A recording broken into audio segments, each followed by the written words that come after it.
Another day, another rat trap update. We got nothing in here. We have not had any real fresh activity here for a while. In fact, the last things that I have trapped have been mice. And I think that if I've got mouse activity around here or had mouse activity around here, that is a pretty good indication that the rats have been more or less wiped out. Oh, looky there.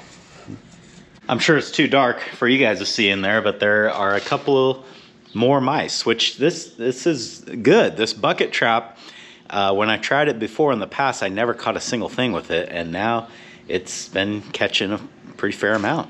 So I think I will leave the bucket trap there. I'll put some fresh bait on it just to continue to catch some mice, hopefully. But the good nature traps, it's probably time to put them somewhere else.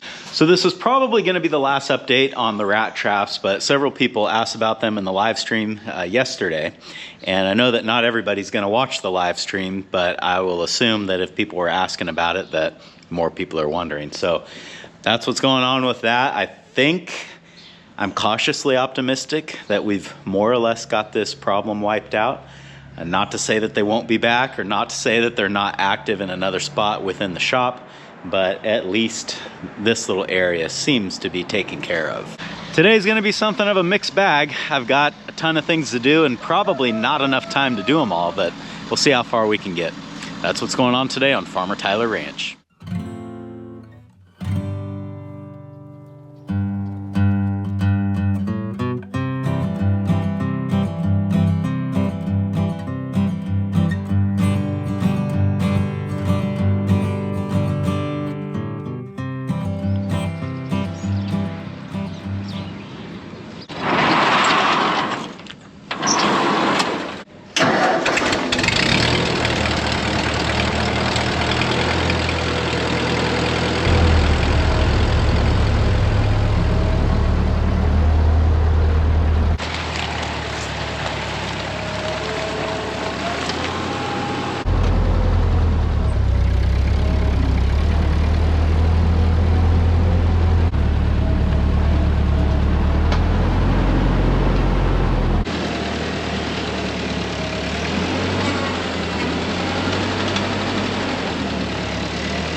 Before I put this tractor away, I noticed that there's a down limb behind the house over here, so I want to see if I can drag it out and then haul it down to the brush pile using the tractor. Obviously, I'm not going to be able to drive back to it because I'd tear the yard all up, but if I can just drag the limb out here to the asphalt, then maybe I can move it with the tractor the rest of the way. Oh boy. Yeah, it looks kind of big. I think I'd be smart to come back here with a saw and cut that up a little bit. It's pretty heavy. So I have to go home and grab a saw and come back and cut that up and move it out of there. But that's okay, because there's a couple other tools at home that I need to bring over here anyway. So this bale in the truck is, I know usually when I put a bale in the back of the truck, it goes down to the harvest steers, but this one is not going to them. This is gonna go over to the winter pasture. I want to try just rolling the bale out of my truck into the feed wagon that's over there and see if that's easier, or if I like doing it better that way rather than drag the feed wagon back and forth all the time. If this ends up working, or if I end up liking it better, then I could just leave the feed wagon parked out there, bring a bale out in the truck, roll it into the feed wagon, and be done with it.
Well, I don't know if that's better, but it is different. I guess the bad part about doing it this way is if we were getting a lot of rain, this spot would get really muddy really fast. And the nice thing about when I move the trailer out every day to fill it is that I can put it in a different spot that's not so muddy. It's been fairly dry here the last couple of days. So, I mean, you could see they've got the grass torn up, but it's not mud. It's just, you know, torn up dirt. Rolling the bale out of the truck into the feed wagon, you know, kind of spreads the hay out a little bit better, so that part is nice. I don't feel like they have to fight nearly as much to get in there to get something to eat. So, you know, it's like most things. There's pros and cons to doing it both ways.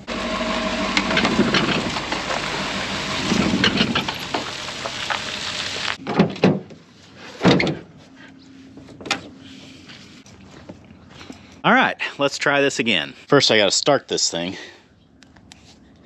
Got it.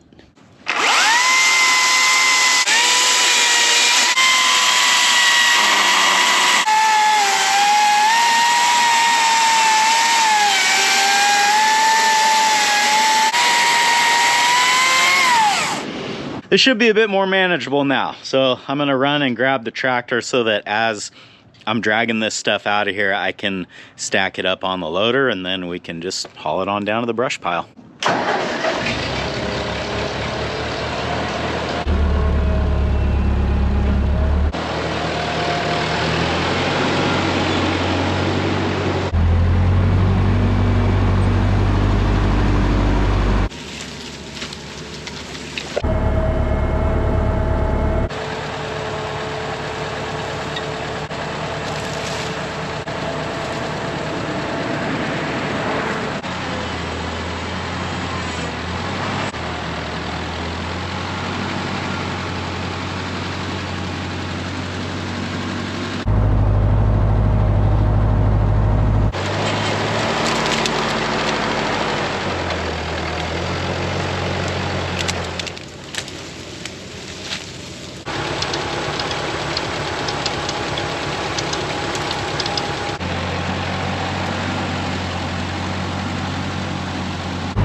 That branch blew down in the storm the other day when we were getting wind gusts around 60 miles an hour.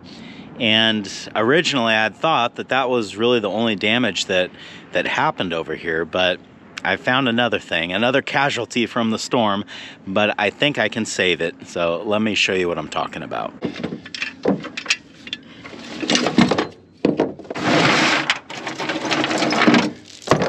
Let's go take a look. Yeah, that's a problem there. As you can see, this bush, I don't know what kind of bush this is, but it has toppled over pretty spectacularly. But a lot of the roots are still in the ground, and I think if there's a way that I can stand this back up and kind of tie it in place for several months, that it might be able to survive. It might not, and you know, if it doesn't, then we'll dig it out and get rid of it. But if I can save it, that's what I'm going to try to do. I don't know, this might be harder than I think it's going to be, but we'll try it. Should have probably brought a bigger strap. Well, after getting this rigged up, it just doesn't seem like it's enough to do what we need to do, and there's a lot of potential for danger here as well. Like if something were to break under tension like that, we don't want that to happen. So I think I'm going to rig up a second come along and another strap and another chain, a little bit more substantial, and then I'm thinking that I can kind of use these together to pull this up straight, and then once I get it up where I want it, I can just leave the light one on here for a while until, you know, that can kind of have a chance to reroute. Hopefully I can get this strap up a little bit higher so I've got better leverage pulling this thing. A lot of hoping.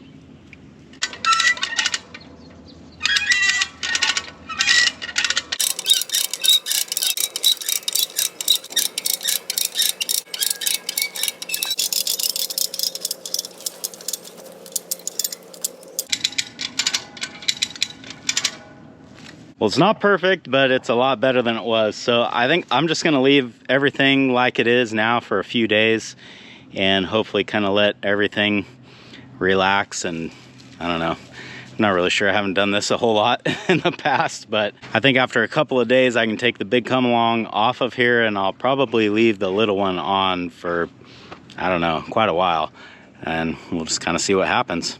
Back at the house now, and there's one more thing on this trailer that's been bugging me that I want to fix today, and it's not even really that big of a deal, but it is this little marker light here on the back. I don't even know how this happened. I don't remember it happening. I just kind of remember seeing this one day and like, how did that break? I don't know, but I've got a new light to put there, and I'll feel better when it's there.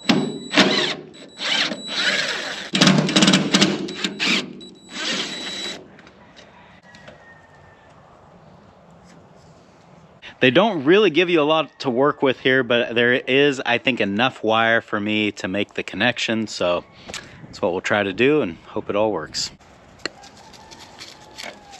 We're going back now.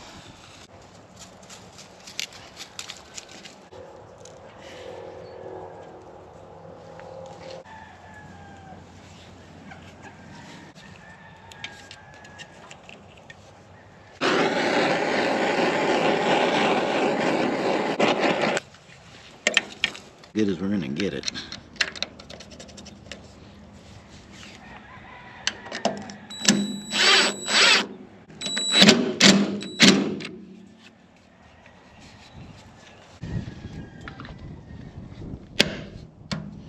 Much better. Now, if you're thinking what I've kind of been thinking throughout this project, and that's why not just snap the new lens on the old light fixture, because the light did work, it just didn't have the lens on it.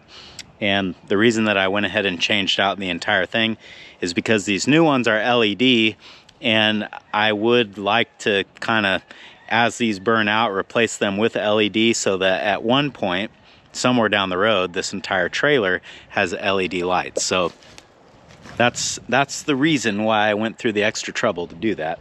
And I think it looks pretty good. Really, the last big thing on the trailer here is getting the bumper put back on the rear end, and I don't have everything that I need to do that quite yet.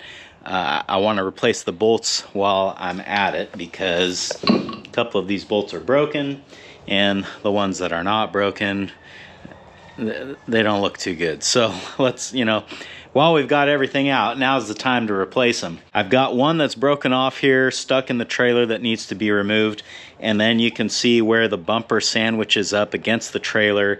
There's a lot of corrosion and it doesn't look very good. So I've been thinking about what I want to do to try to solve this problem or help this problem. And I think the answer is to come in here with the wire wheel, clean this all up, and then put a little coat of bed liner on the rear end here that'll seal that off, so that when we do bolt the bumper on again, there'll be some protection there for the aluminum.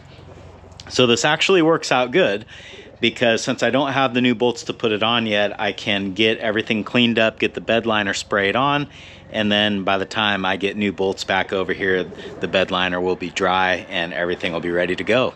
First, we got to get this guy out of here.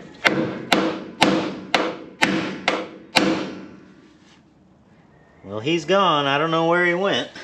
I had my punch ready to go. I didn't even need it.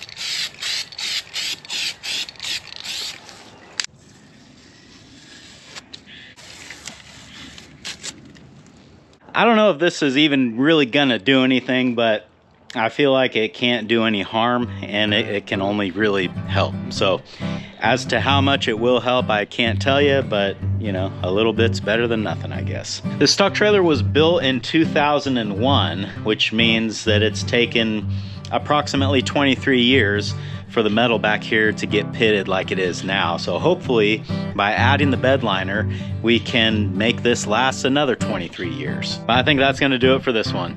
Thanks for hanging out with me today, guys, and I hope I'll see you again on Farmer Tyler Ranch.